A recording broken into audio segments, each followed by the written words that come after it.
How do we normally approach weight loss? We don't like how we look or feel, so we decide to do something about it. We read about a diet or a friend lost some weight on keto or fasting and we decide to give it a try.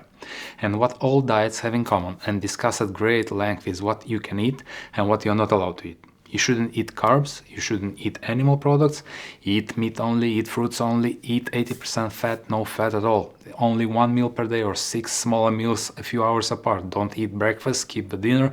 Fasting is dangerous, fasting is life-saving. It's impossible not to get confused. There are questions to be asked for creating some order, like what should we eat, how much should we eat, when should we eat, and how often should we eat. Let's layer them in a pyramid in order of their importance for weight loss. And although when and how often do we eat are legit questions, they're not the most important as they rest on the other ones, so we'll put them at the top of the pyramid. What do we eat is more of the essence as it dictates the quality of the nutrients that we eat. The quality of our pyramid is the direct result of the quality of the building materials used. If we use trash material, our pyramid will not last. But then there is the most important question that dictates the size of our pyramid. How much do we eat? It's impossible to lose weight if we are not in a caloric deficit. If we eat more than our body uses as energy or for refurbishment, we will gain weight. We might eat only clean organic food, not eat after 6 p.m., eat once a day only, but if while doing so we overeat, we will put on weight.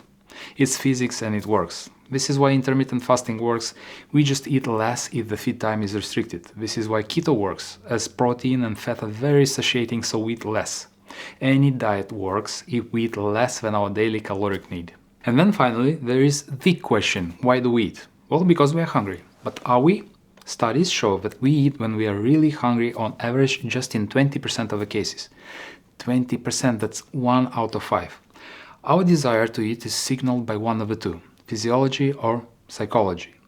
Physiologically, our hunger sensation is dictated by the fullness of our stomach and the nutrients we ingest, which is managed by a complex hormonal system. Psychologically, there is little reason to eat, as normally hunger is a sensation not of thought or feeling, but because eating food, especially fatty, sugary and salty, makes our brain release dopamine, which feels nice, we decide to compensate for some of our daily stress by eating food, and call it being hungry, which might feel like it, but is not hunger. Losing weight is a complex matter, as it's not just related to nutrition. There is a difference in eating when you are hungry and eating for feeling more comfortable. Why do we eat more than we need is the best question there is. We, as humans, have a tendency to always want to feel good. And if we feel bad and don't find a way to remedy this as soon as possible, what could be a faster and cheaper way than to eat a snack which will pump some dopamine and bring some momentary relief, which is nice. But in time it accumulates into additional weight that brings all sorts of problems with it. There can be no weight loss without some occasional feeling of hunger. It shouldn't be overwhelming, but without some healthy hunger feeling from time to time, our body composition will not improve. If you are not ready for this, that's fine, you can try another new miraculous diet. But if you're okay with reality, there are some things that can help you manage the physiological hunger.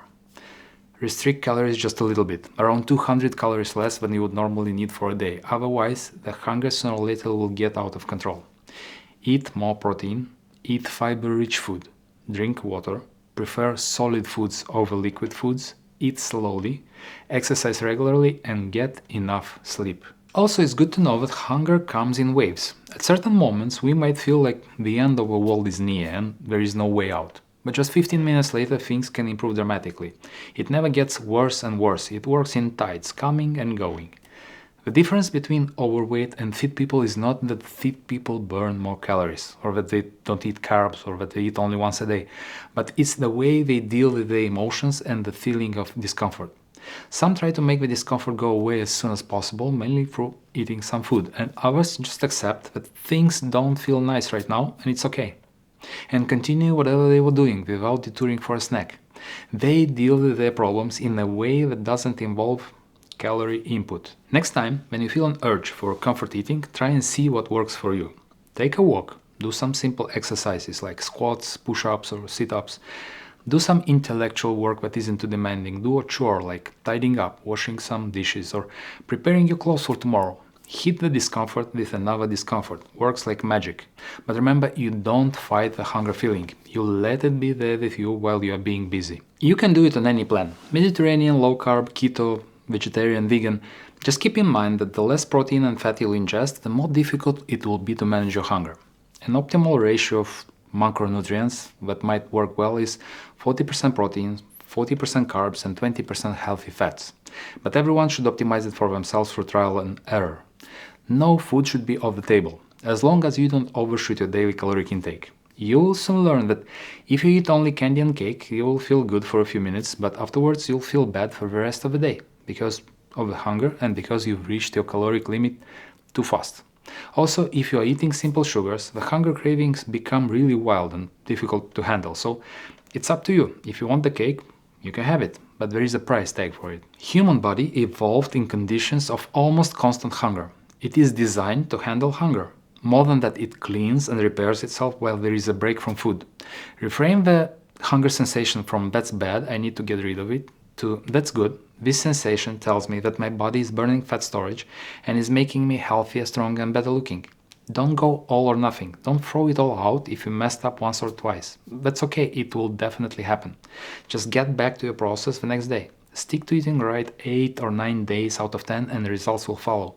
And when results appear, you will not want to mess around because there is nothing more rewarding than seeing yourself progress. So, the main reason why you don't lose weight is because of your relationship with hunger. You think it shouldn't be there. You will not lose weight without being hungry from time to time. Hunger is a normal sensation and you shouldn't fight it or try to get rid of it as soon as a little glimpse of it appears. Eating right will keep hunger in the manageable range, but it's up to you to be okay with some discomfort.